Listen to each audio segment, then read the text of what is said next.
Hey, what's up, y'all? My name is Devontae, and I sacrificed my time so you don't have to. So I got a topic for you guys that I want to get heavy into the discussion with, because I think this is something that you have to really be pretty nuanced on and really decipher and ask yourself whether or not it's true. Does Will Ospreay suck? Does Will Ospreay contribute anything to AEW? What is the purpose and the point of a Will Ospreay? What does he bring to the table necessarily that hasn't already been brought to the table? You know, I've seen people talking about this on Twitter, on X in particular. I've seen people talk about this in the comment sections on some YouTube videos over the past few months. And the conversation got started up again because of the triple threat match, which in my opinion, admittedly, I thought it sucked. If you want to hear my thoughts on it, go to the pay-per-view review. It's still located up in the heading as of this video. Otherwise, check on the pay-per-view review playlist. Nevertheless, though, I think people felt the same sentiments that I felt when watching that triple threat match. Heavily choreographed, way too much cooperation. Like, there's cooperation in professional wrestling, but the point is to try to make it as realistic as humanly possible, right? You don't want to keep any doubt in people's minds if you can help it. Obviously, professional wrestling has already been revealed to be fake, but like most TV shows, like most movies, you're going in knowing that it's a movie, you're knowing that it's a TV show, knowing that you're watching characters, but you still, at least for that very moment when watching it, want to be lost into whatever you're watching at the moment, right?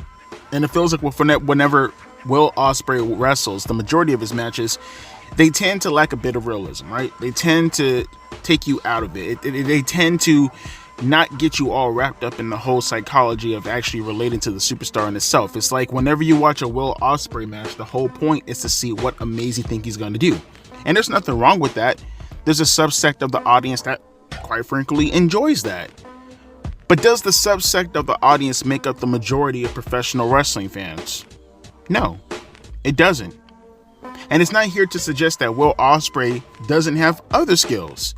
I think I completely underrated and underestimated how good he was on the microphone. I'm not saying that he's The Rock or Dusty Rhodes or Piper or Flair or anything like that, but he can talk. He's actually quite engaging. He can be very witty when he wants to be. I had no clue. He very much, pretty much, he proved me wrong as far as his mic skills. I had no clue that he was actually that good. Charismatic. I think that's a very underrated quality about Will Ospreay. He is very charismatic. He comes out to the ring. He does the whole little, Ospreay when he goes to each corner of the ropes and the camera, goes up to his face, has the colorful attire. I think most kids nowadays who watch AEW, they look at Will Ospreay and they think that he's cool. No good looking young lad. No Diddy. Just saying. Calling a spade for a spade. And, I can see the superstar quality in the Will Ospreay if used correctly. The only problem with a Will Ospreay is, and this is the unfortunate part, we have so many people who are like a Will Ospreay. Now, granted, I will say that Will Ospreay is the best of everybody that he is compared to, but it does take away from the fact that Will Ospreay, there's still too many Will Ospreays. You know what I mean?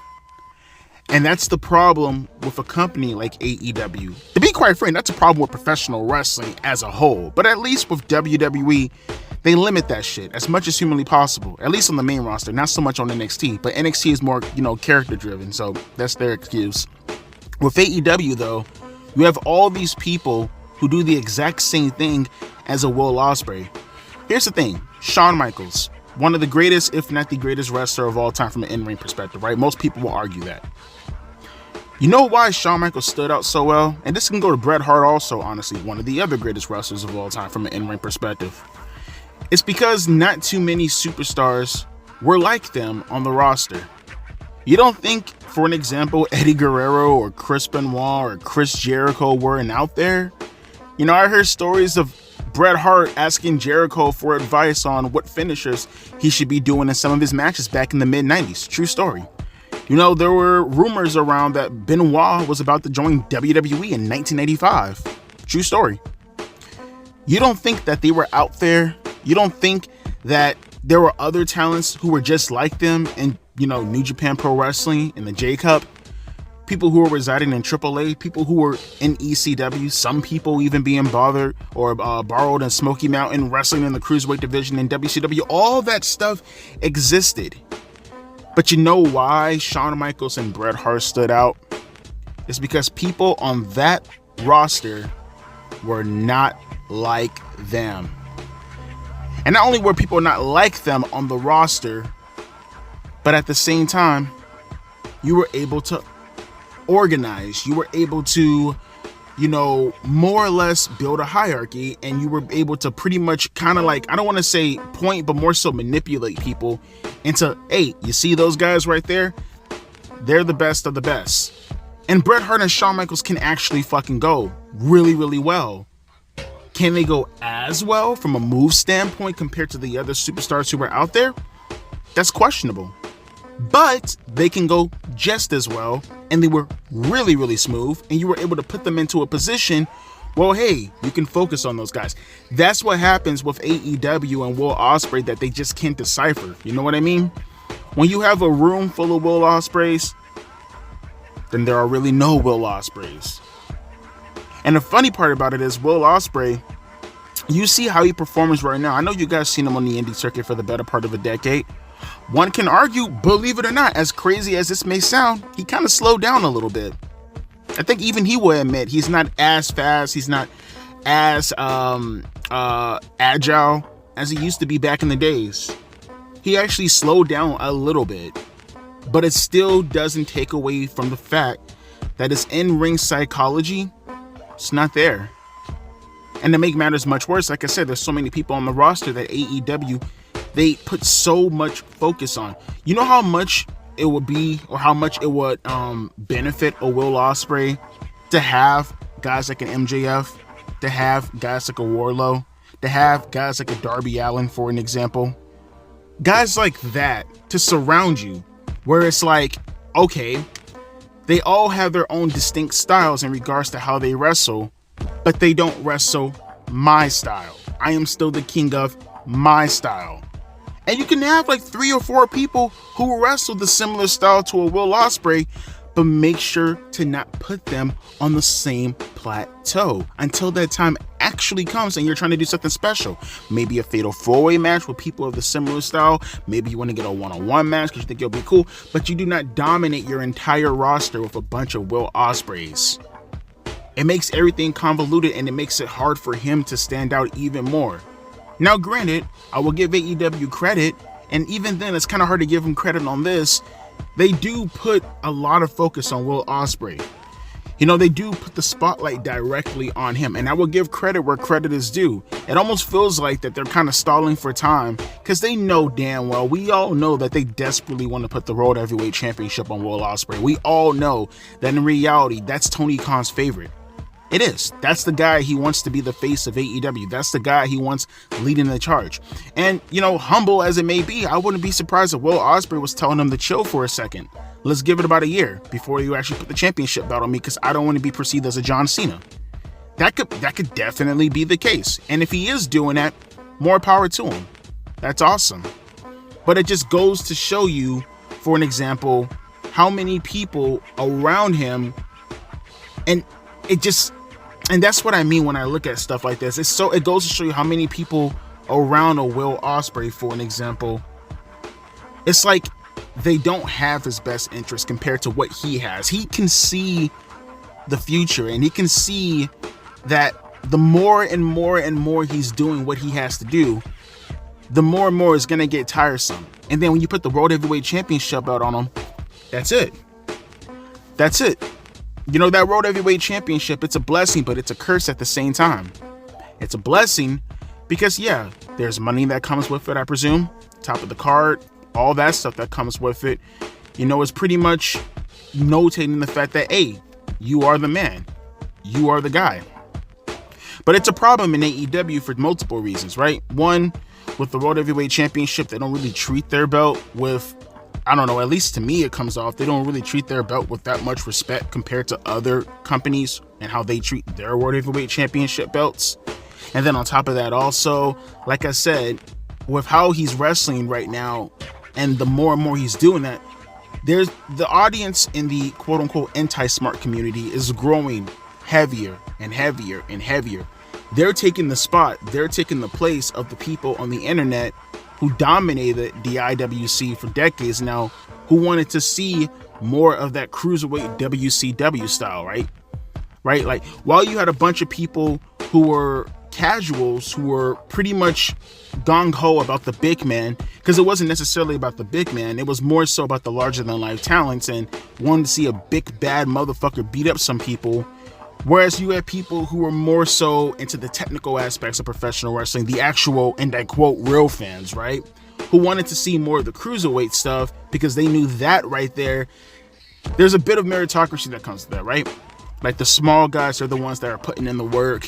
They kind of see it as it's not just the wrestling in itself, but they can just see that this guy is doing all the work and the big guy doesn't have to do too much work. That's how they view it also. Don't let them fool you. And that nowadays is starting to be usurped, because the big man can go just as good as the small guys nowadays. At least previously, back in the days, the big men today go as well as the small guys back in the days. They're just as entertaining, if not more entertaining, because now they have the size, and they're not your Hulk Hogan's of the world. They're not your, Andre the Giants. They're not your Ultimate Warriors just standing there throwing punches, right? Not to say that there's anything wrong with that, but it's just to show you the evolution of the business. And then you have here Will Ospreay, and he's doing all these unbelievable things, but what does it do? What does it really lend credence towards? Nothing. And here's the sad part. I remember I seen someone make this comment a couple of days ago. Forgot what video I was talking on. Maybe it was the AEW, the pay-per-view review I just did. It could have been that, the Wrestle Dream review. But they made a remark about, I wish Will Ospreay got into the ring with Brock Lesnar. He will fuck him up. And I commented on that. I said, you know what? In reality, Will Ospreay versus Brock Lesnar would actually be a banging fucking match. Not necessarily because of Will Ospreay, necessarily. See, that's the illusion. No, it would be because of Brock Lesnar. And you might be asking yourself, huh? Devontae, what do you mean? Will Ospreay is the one who's going to be doing the offensive moves. He's the one that's going to be doing all the flips and kicks and all this other stuff. Well, see, that's the funny thing. Those flips and those kicks mean absolutely nothing if you don't have a good base. Brock Lesnar is one of the greatest bases of all time. He is very, very fundamentally sound when it comes to storytelling. I think that's actually one of Brock Lesnar's most underrated features about him. People talk about how much of a monster he is, how much of an athletic beast he is, all this other kind of stuff. No one really takes into account how fucking insanely good Brock is at selling. No one takes into account how Brock Lesnar paces his matches. When Brock is motivated, there's no one on this earth who's a better professional wrestler than Brock Lesnar, as far as being the overall package, and that's facts. If you put Will Ospreay in there with Brock Lesnar, I feel like Brock Lesnar will look at that and he will say to himself that that's a challenge. Just like AJ Styles, just like Bryan Danielson, just like Rey Mysterio in the past, just like Eddie Guerrero, just like Chris Benoit, just like Kurt Angle. Whenever you put Brock Lesnar in there, Rob Van Dam can be added too. Whenever you put any of the smaller guys in the ring with Brock Lesnar, I've never seen a bad small guy match with Brock Lesnar ever in my life. It just doesn't happen. It's like Brock Lesnar feels more comfortable going out there and wrestling guys like that than he does wrestling the big man. So if you were to put someone like a Will Ospreay in there with Brock Lesnar, I have no doubt in my mind that will be one of the best matches you've ever seen in your life. Because Will Ospreay will do all his crazy shit, but he will be forced to have to tell a story. He will be forced to go in there, and he will actually have to apply in-ring psychology, because Brock's gonna make him. Brock's gonna make him. This isn't someone like a Warlow who has to follow the direction of a Will Ospreay, for an example. This isn't someone like a Will Hobbs who has to follow the direction of a Will Ospreay. No, this is Brock Lesnar. He's gonna lead the match. Will Ospreay might say a couple of things as far as what he wants to do, and Brock's gonna be okay with that. But understand, Brock's gonna lead that match. You need someone in a position in order to slow Will Ospreay down. Make it mean more. So there are multiple things that can come into, in my opinion, that can actually help out a Will Ospreay. Does he suck? No. How he's being used currently at the moment sucks. He himself as a performer doesn't suck. Imagine all the stuff you're seeing from Will Ospreay, the crazy fucking spots, the crazy athleticism. Imagine if he was applying the majority of all of that to selling moves. Imagine. Not trying to do a 450 splash for the sake of doing a 450 splash, but maybe he can do a 450 splash and someone can close on him out of midair. Shit like that, you know what I mean? That's where he should benefit. That's where he benefits. Offensive moves being done and represented in a defensive kind of manner. When you have Will Ospreay go out there and he burns through this entire roster, having all these quote-unquote dream matches, why does it matter?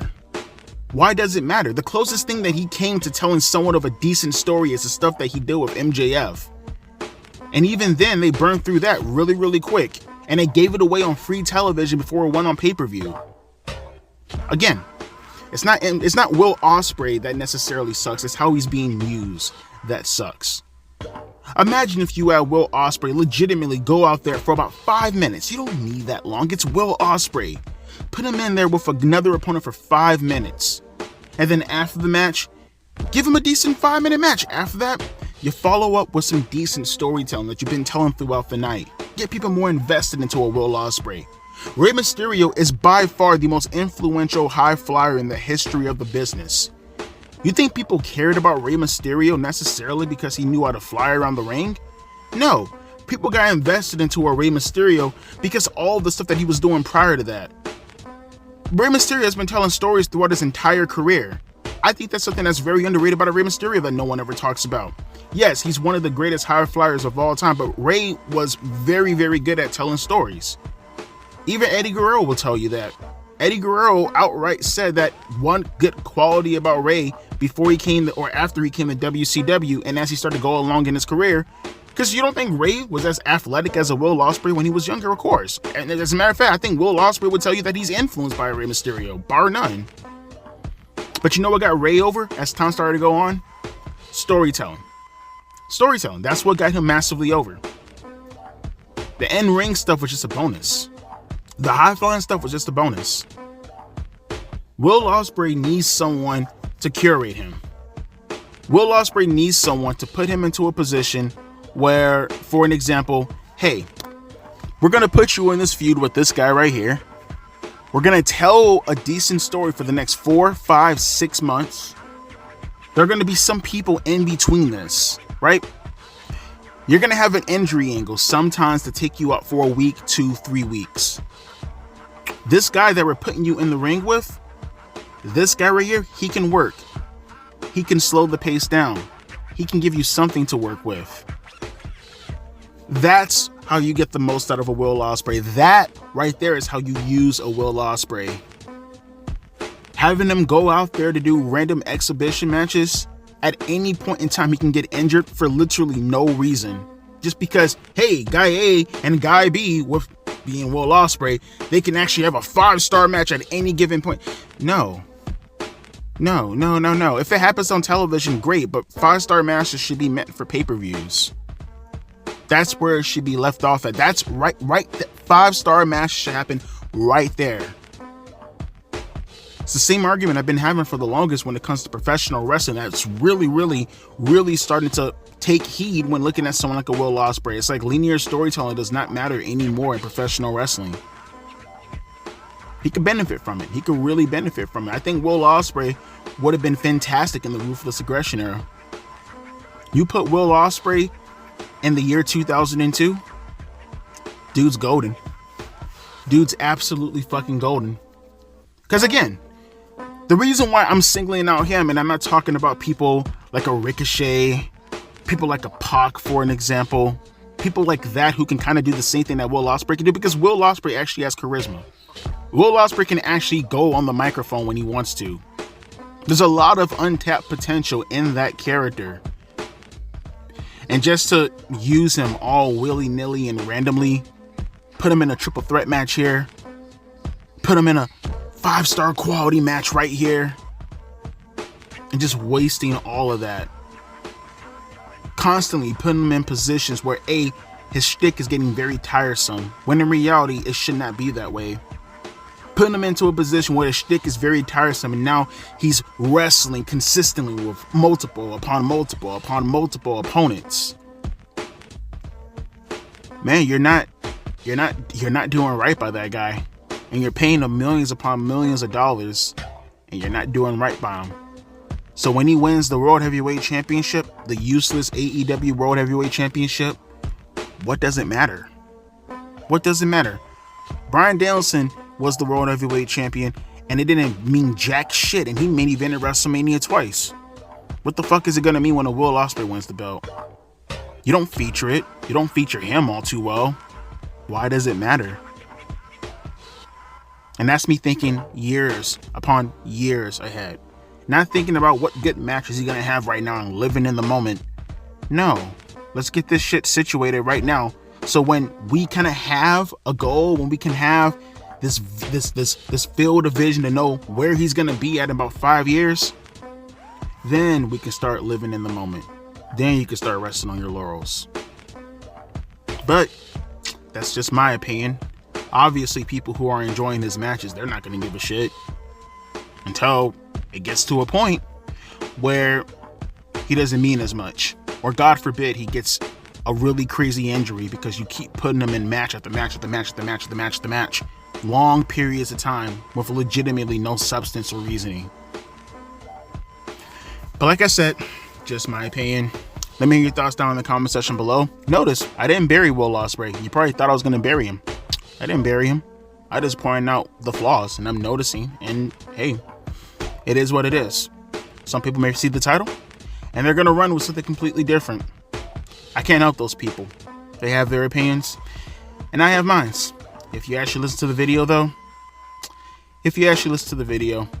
be nice if you actually have a discussion based off the merits of the content that was said in the video.